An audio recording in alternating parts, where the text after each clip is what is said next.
கிட்டத்தட்ட பனையூர்ல ஒரு mini government நடத்திட்டு இருக்காரா? சரி, பனையூருக்கு அவர் வர வைக்கிறது தப்புன்னு வச்சுக்கலாம். கோபாலபுரத்துக்கோ செனட் ஆஃப் ரோடுக்கோ கூட முதல்வர் இவங்களை கூப்பிட்டு பேசலையே.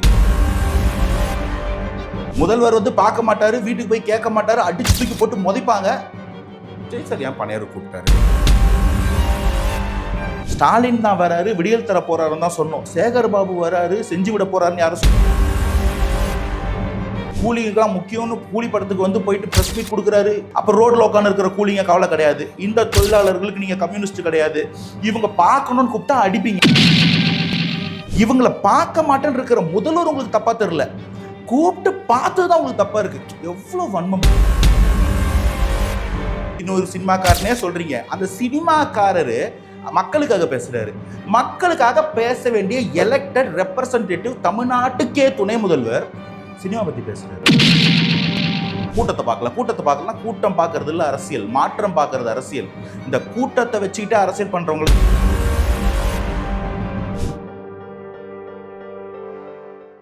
டேக் ஒன் நேயர்களுக்கு வணக்கம்.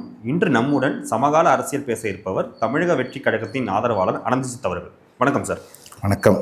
79வது சுதந்திர நாளை நோக்கி போயிட்டு இருக்கோம் சார்.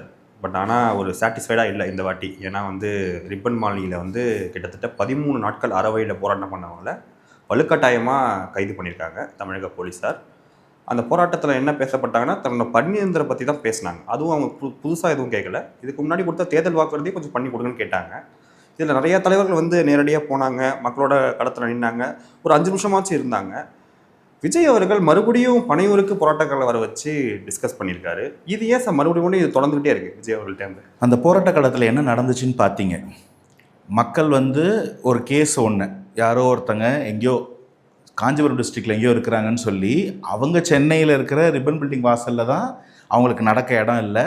அவங்க அங்கே இருக்கிற போலீஸில் கம்ப்ளைண்ட் கொடுத்து அவங்க போய் கோர்ட்லேயே ப்ரொசீட் பண்ணி கோர்ட்டில் அவங்கள அப்புறப்படுத்துங்க, அங்கே வேறு இடத்துக்கு போய் போராட்டம் பண்ணுங்கன்னு சொல்கிறாங்க. அவ்வளோதான். அந்த ஆர்டர் மதியம் 1 மணிக்கெலாம் வந்துருச்சு. வெயிட் பண்ணி நைட்டு 11:30 மணிக்கு குண்டு கட்டா அத்தனை போலீஸ், பெண்கள், கர்ப்பிணி பெண்கள், படிக்கிற லா காலேஜ் ஸ்டூடெண்ட்ஸ்னு யாரையும் பார்க்காம எல்லாரையும் அட்ராஷியஸாக எடுத்துகிட்டு போய் அரெஸ்ட் பண்ணி வண்டியில் ஏற்றினாங்க. இது தாண்டி நேற்று காலையில் நடக்குது. நேற்று நைட்டு விவாத மேடைகள் என்ன சொல்கிறாங்க திமுக காரங்க, அங்கேயும் சில சமூக விரோதிகள் வந்திருக்கலாம் இல்லையா? இந்த டேக்லைன் ஞாபகம் இருக்கா? ஜல்லிக்கட்டு, தூத்துக்குடி ஸ்டெர்லைட், இங்கெல்லாம் இது இவங்களோட ஒரு சிக்னேச்சர் ஸ்டைல். அது திமுகவாக இருந்தாலும் அதிமுகவாக இருந்தாலும் பாஜகவாக இருந்தாலும் இவங்களோட ஆளுங்கட்சிகளோட சிக்னேச்சர் ஸ்டைல் என்னென்னா, ஒரு இடத்துல இருக்க போராட்டத்தை கலைக்கணும், மக்களுடைய ஒரு அமைதியான வழி போராட்டத்தை கலைக்கணும்னா அவங்க பண்ணுறது அங்கே சமூக விரோதிகள் வந்துட்டாங்கன்னு. இது வரைக்கும் என்னைக்காவது ஜல்லிக்கட்டு ப்ரொட்டஸ்ட்லேயோ இந்த தூத்துக்குடி ஸ்டெர்லைட்லேயோ அத்தனை பேரை கூட சுட்டிங்களே, ஒருத்தரையாவது சமூக விரோதி, தீவிரவாதி, நக்சலைட்னு உங்களால் அடையாளமாவது காட்ட முடிச்சா?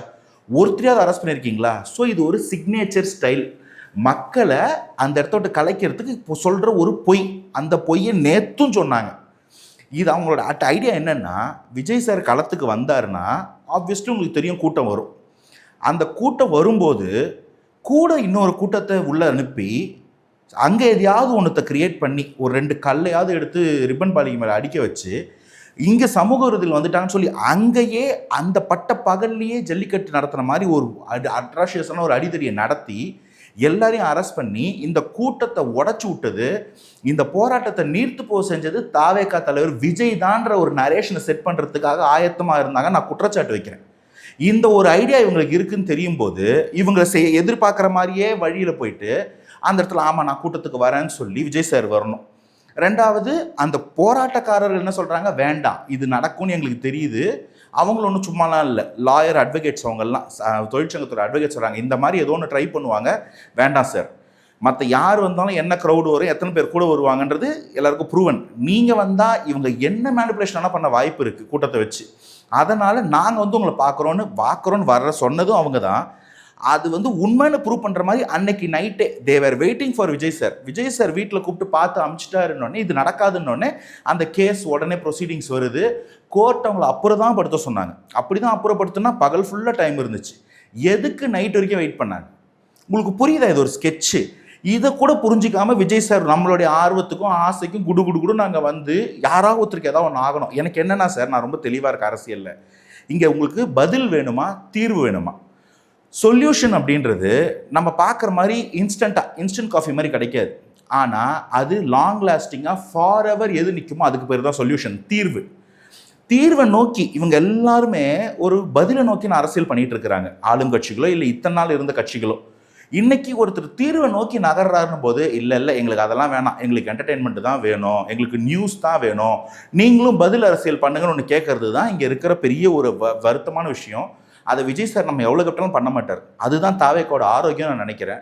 அதை நான் உங்களுக்கு ப்ரூவ் பண்ணுறேன். சார், விஜயை பார்த்தா கூட்டம் கொடுங்கிறது யதார்த்த உண்மைதான். ஏன்னா அரசியல் கட்சி தலைவர்கள் மாற்று அரசியல் பேசக்கூடியவங்களும் அவரை பார்க்க வருவாங்க. ஒரு அரசியல் கட்சி ஆரம்பிச்சதுக்கு பிறகு ஒரு நடிகர் இல்லை, அவர் தலைவராக ஃபீல் பண்ணாருன்னா அவர் மக்கள் களத்துக்கு வந்து தான் சார் ஆகணும். டிராஃபிக் ஜாம் ஆனாலும் ஃபேஸ் பண்ணி தான் ஆகணும். இது அவரோட கடமை சார். இது அதாவது இந்த ரெண்டாவது கேள்வியை முதல்ல எழுதி வச்சிட்டீங்க. முதல் கேள்விக்கு என்ன பதில் சொன்னாலும் இந்த ரெண்டாவது கேள்வியை கேட்டே ஆகணும்னு இருக்கீங்க. முதல் கேள்வியில் தெளிவாக சொன்ன அவர் தலைவர் ஆயிட்டாரு, இன்னும் ஒரு நடிகர், அவர் வந்தால் கூட்டத்துக்கு பயப்படுறாருன்னு நான் சொல்லலை. கூட்டம் வந்தால் இவங்க என்ன பண்ணுவாங்கன்னு தெரிஞ்சு அந்த சதியை முறியடிக்கிறதுக்காக வரலன்னு சொல்கிறேன். கூட்டத்தை ஃபேஸ் பண்ணோன்னா அவர் கூட்டத்தை ஃபேஸ் பண்ணாமையா இருக்கார்? நீங்கள் ஒரு ஐடி ரைடு ஒன்று ஏமாற்றி நடத்துனீங்க சும்மா ஃபேக்காக.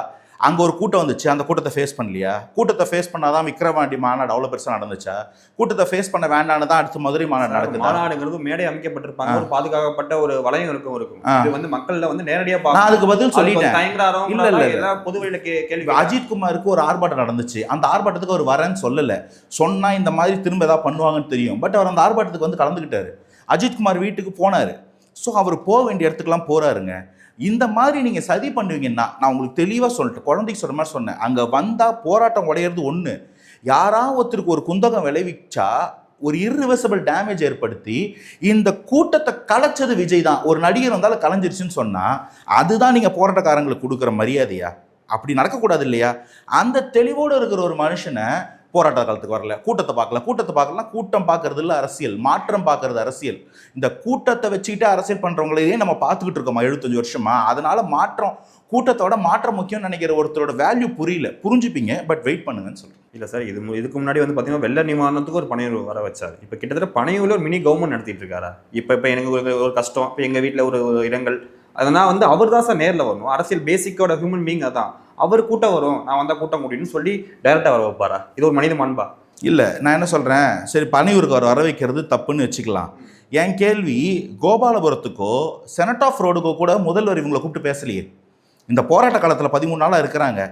முதல்வரை பார்க்கணும்னு சொல்கிறாங்க. கடைசி நாள் போராட்டத்தில் அவங்க வச்ச முறைகள் என்னென்னா, எங்களுக்கு இருக்கக்கூடிய அதிகாரிகளோ இங்கே இருக்கக்கூடிய அமைச்சர்களோ அரசியல்வாதிகளோ எங்களை ப்ராப்பராக நடத்தலை, 7-8 கட்டமாக இதை பேச்சுவார்த்தை நடத்தியும் தீர்வு வரலை. நாங்கள் முதல்வரை தான் நம்பணும், முதல்வர் முகத்துக்கு தான் ஓட்டு போட்டோம். ஸ்டாலின் தான் வராரு, விடியல் தர போறாருன்னு தான் சொன்னோம். சேகர் பாபு வராரு, செஞ்சு விட போறாருன்னு யாரும் சொல்லலையே. மேயர் பிரியா வராங்க, இங்கே எல்லாத்தையும் மாற்ற போறாங்கன்னு யாரும் சொல்லலையே. ஸ்டாலின் தான் வராருன்னு தானே சொன்னீங்க. அந்த ஸ்டாலினை பார்த்து தானே ஓட்டு போட்டாங்க. அப்போ நாங்கள் ஓட்டு போட்டிருக்கோம். அவர் ஒரு வாட்டி பார்க்கணும்னு கேட்குறாங்க. அவங்க நம்ம மக்கள் இல்லையா? அவங்கள பார்க்க மாட்டாரா முதல்வர்?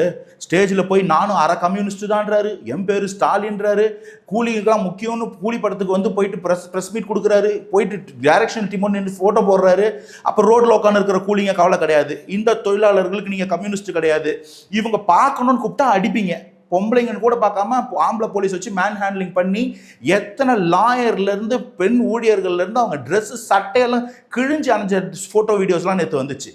இவங்களை பார்க்க மாட்டேன்னு இருக்கிற முதல்வர் உங்களுக்கு தப்பா தெரியல, கூப்பிட்டு பார்த்ததுதான் உங்களுக்கு தப்பா இருக்கு. எவ்வளோ வன்மம் பார்த்தீங்களா? அதாவது உங்களுக்கு பார்க்காத முதல்வர் திரும்பி பார்த்துறாதீங்க, பார்த்து கேட்டுற போறீங்க, பாவம் ஒரு ஒழிச்சிட போகுது. ஆனால் இந்த இடத்துல இப்படி ஒரு அநியாயத்தை நடத்திட்டு நேஷனல் நியூஸுங்க நேற்று ஒட்டுமொத்த நேஷனல் நியூஸ் இது. தமிழ்நாட்டில் இது நடக்குது. கடந்த 4-5 வருஷத்தில் கிட்டத்தட்ட ஜெயலலிதா அம்மையாரோ கலைஞரோ இல்லாத இந்த 4-5 வருஷத்தில் இது 3வது வாட்டி இவ்வளோ பெருசாக நடக்குது.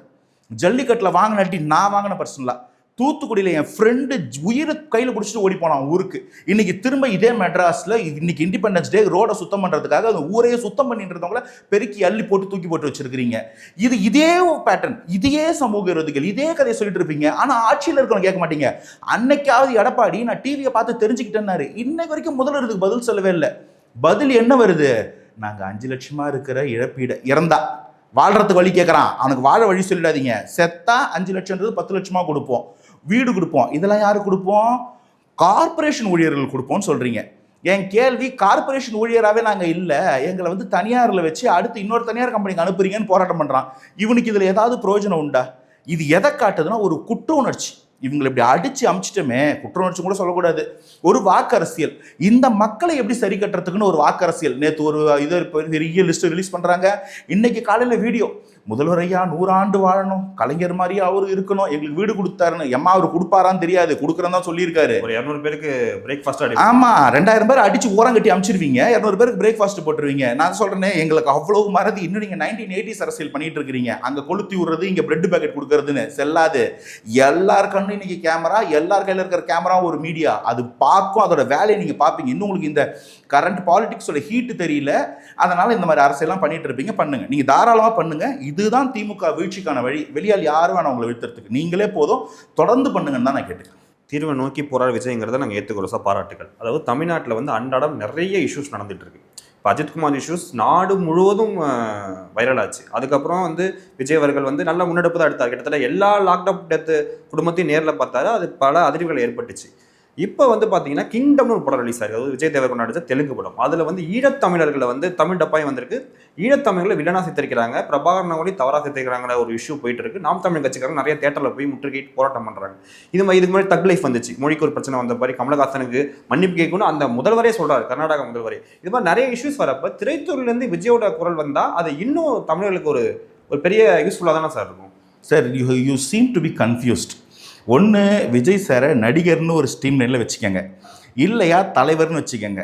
முதல் கேள்வியில் என்ன கேட்குறீங்க, அவர் இன்னும் நடிகர் இல்லை, தலைவர் ஆயிட்டாரு, வரமாட்டாரான்னு கேட்டீங்க. மூணாவது கேள்வியில் என்ன கேட்குறீங்க, அவர் நடிகர், திரைத்துறையில் பார்க்கலாமான்னு கேட்குறீங்க. இதுக்கு எந்த ஸ்டாண்டர்ட் இல்லை, நான் பதில் சொல்கிறேன். இல்லை சார், அவர் வந்து நான் வந்து திரைத்துறையிலேருந்து வந்தார், அட்லீஸ்ட் வந்து அந்த திரைத்துறையில் காட்டப்பட விஷயங்கள் தமிழர்களுக்கு எதிரான விஷயங்கள் இருக்கப்போ அவர் தலைவராக ரியாக்ட் பண்ணணும். அவ்வளவுதான். நீங்க எதுக்கு ஆன்சர் பண்ணுங்க? பதில் சொல்றேன்.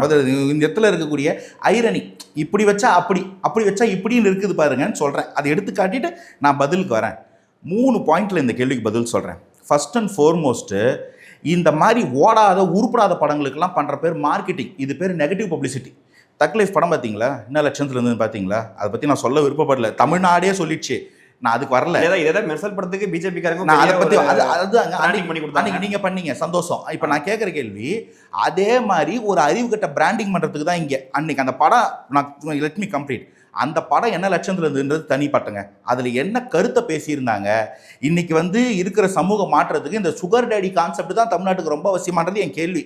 அது அப்புறம் பேசிப்போம். அந்த படம் பொருளாதார ரீதியாக மிகப்பெரிய ஃபிளாப் தான் அந்த படம். என் கேள்வி சார், அந்த மாதிரி ஒரு படத்தை எடுத்து பேசின விஷயத்துக்கு தான் நாங்க சொல்றோம். நான் வரேங்க. ஒரு படத்தை இந்த மாதிரி எடுத்து வச்சுட்டு அந்த படம் ஓடாதுன்னு தெரிஞ்சுட்டோன்னே ஒரு கான்ட்ரவர்ஷியலான ஒரு டாப்பிக்கை ட்ரிகர் பண்ணி விட்டுட்டு அதை வச்சு நீங்கள் அரசியல் பண்ணி அந்த படத்தை ஓட வைப்பீங்க. அந்த படத்துக்கு ப்ரொடியூசராகவோ ரிலீஸ் பண்ணுற அந்த கம்பெனியாவோ ரெட் ஜெயண்ட் எங்கேயாவது உள்ளே இருந்திருக்குமா? அப்போ இதெல்லாம் பண்ணி அந்த படத்தை ப்ரொமோட் பண்ணுறதுக்கு ஒரு வேலை பார்ப்பீங்க. அந்த ப்ரொமோஷன் கூட தெரியாமல் ஒரு தலைவர் ஒரு படத்துக்கு வந்து நிற்கணுன்றது எந்த வகையில் நியாயம்? ஒன்று, இது பட ப்ரொமோஷன். ரெண்டாவது, நல்லா இல்லாத படத்தை ப்ரொமோ. இப்போ அந்த கிங்டம் அதே லட்சம் தான், ஓடாது. அது ஆந்திராவில் ஓடுது, தெலங்கானாவில் ஓடுது, ஓட்டலாம் பற்றி எனக்கு தெரியாது. தமிழகத்தில் அந்த படம் ஒன்றும் ஓடாதுங்க. விஜய் தேவரோட படம் ஓடாது. இன்றைக்கி நீங்கள் என்ன பண்ணுறீங்க, தெரிஞ்சோ தெரியாமலோ ஒரு நெகட்டிவ் பப்ளிசிட்டி கொடுத்து என்னடா இருக்குது அந்த படத்துலன்னு போய் பார்க்க வைக்கிறீங்க. இந்த அரசியலுக்கு தான், இந்த படத்தை ஓட வைக்கிற ப்ரொமோஷனுக்கு தான் விஜய் சார் வேலை செய்யணுமா? இது ரெண்டாவது கேள்வி. மூணாவது ரொம்ப முக்கியமான கேள்வி, திரைத்துறையில இருந்து வந்து நாளைக்கு முதல்வர் ஆகிறதுக்காக கட்சி ஆரம்பிச்ச விஜய் சார் பதில் சொல்லலை. ஐயோ, பெரிய குற்றம். திரைத்துறையிலிருந்து வந்து துணை முதல்வராக உட்காந்துக்கிற என்ன சார் பண்ணிட்டாரு? படத்தை பிளாக் பண்ணிட்டாரா சார்? என்ன சார் பண்ணுறாரு? அவர் பதில் எப்போ சார் கேட்பீங்க? இதுதான் சார் டபுள் ஸ்டாண்டர்டு. முதல்வர் வந்து பார்க்க மாட்டாரு, வீட்டுக்கு போய் கேட்க மாட்டாரு, அடிச்சு தூக்கி போட்டு மதிப்பாங்க. விஜய் சார் ஏன் பனையர் கூப்பிட்டாரு? துணை முதல்வர் பதில் சொல்ல மாட்டாரு. இந்த மாதிரி படங்கள், இந்த மாதிரி குப்பை படங்களுக்கு ப்ரொடியூஸ் பண்ணுவாரு, ரிலீஸ் பண்ணுவாரு, எந்த இடத்துலையும் கேள்வி கேட்க மாட்டார், பதில் சொல்ல மாட்டார். அவரு திரைத்துணையர் கிடையாது. நீங்க விஜய் சார் தான் சார். அவரை எதிர்த்து தான் அரசியலுக்கு வராரு விஜய். அவர் எதிர்த்து நாங்க வரோம். எதிர்பார்க்கறது நியாயம் தானே சார். அவர் எதிர்த்து நாங்க வரோங்க. நீங்க யாரை எதிர்த்துறீங்க? நீங்க 2 பேரும் இல்ல கேட்கணும். நீங்க விஜய் சாரையும் கேளுங்க, உதயநிதியும் கேளுங்க, விஜய் சாரையும் கேளுங்க, ஸ்டாலின் சாரையும் கேட்கவே இல்லை. இந்த டாபிக் கூட பாருங்களேன். உங்களுக்கு உதயநிதி ஒரு நடிகரா கூட நீங்க மதிக்க மாட்டீங்களா? அவரை கேட்க மாட்டீங்களா? திரைத்துறை தான் நீங்களும் அமைச்சராயிட்டு கூட ஒரு படம் நடிச்சு முடிச்சுட்டு தானே வந்தீங்க. அப்ப கேட்கணுமா இல்லையா? இன்னைக்கு வரைக்கும் ப்ரொடியூஸ் பண்றீங்க, இன்னைக்கு வரைக்கும் ரிலீஸ் பண்றீங்க. ரொம்ப சிம்பிளா ஒரு கேள்வி கேட்கிறேன் சார். நேத்து இந்த துப்புரவு பணியாளர்கள் அடிச்சு துவச்சு அமிச்சிங்கல்ல, 2 பேரோட ட்வீட் என்ன சொல்லியிருக்காங்கன்னு பார்த்துக்க நான் ரொம்ப ஆர்வமாக வெயிட் பண்ணுறது. ட்வீட், அந்த ட்வீட் நான் தருவேன், நீங்கள் தயவுசெய்து ப்ரோமோவில் போடுங்க. உதயநிதி ஸ்டாலின் என்ன சொல்லியிருக்காரு? என்னடா துப்புரவு பண்ண பார்த்தா பசிர் பண்ண பார்த்தா கூலி படம் பார்த்தேன், மிகவும் அருமையாக இருந்தது, அனைவருக்கும் பிடித்த என்டர்டெய்னராக இருக்கும், படம் வெற்றி பெற வாழ்த்துக்கள்.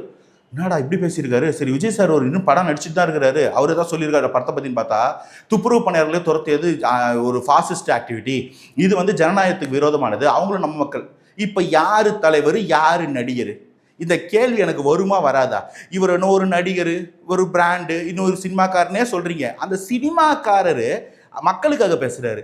மக்களுக்காக பேச வேண்டிய எலெக்டட் ரெப்ரசன்டேட்டிவ் தமிழ்நாட்டுக்கே துணை முதல்வர் சினிமா பத்தி பேசுறாரு. யார் சார் நீங்கள்லாம்? அதை கேள்வி கேட்க மாட்டீங்க, கண்ணிலே பார்க்க மாட்டீங்க. திரும்ப திரும்ப உங்களுக்கு பனையூர் மட்டும்தான் கண்ணில் படணும், எப்போதான் நீங்கள் கோபாலபுரத்தை கேள்வி கேட்பீங்கன்றதான் என் கேள்வி. இதை தவிர விஜய் சார் பண்ணுற ஆக்டிவிட்டியில் இருக்கிற பதில் நியாயம்லாம் எனக்கு தெரியும். முதல்ல அங்கே கேளுங்க, நான் பதிலும் சொல்கிறேன்னு சொல்கிறேன். பெரும் மாற்றத்துக்காக போராடுறீங்க. மாற்றம் ஒன்றுமே மாறாதது. நீங்கள் நினைக்க மாற்றம் சீக்கிரம் வரணும்னு இறைவனை வேண்டிக்கிறேன். நாங்கள் கேட்ட கேள்விக்கு பொறுமையாக பதிலளிச்சு உங்களுக்கு மிக்க நன்றி சார். நம்பிக்கைக்கு நன்றி.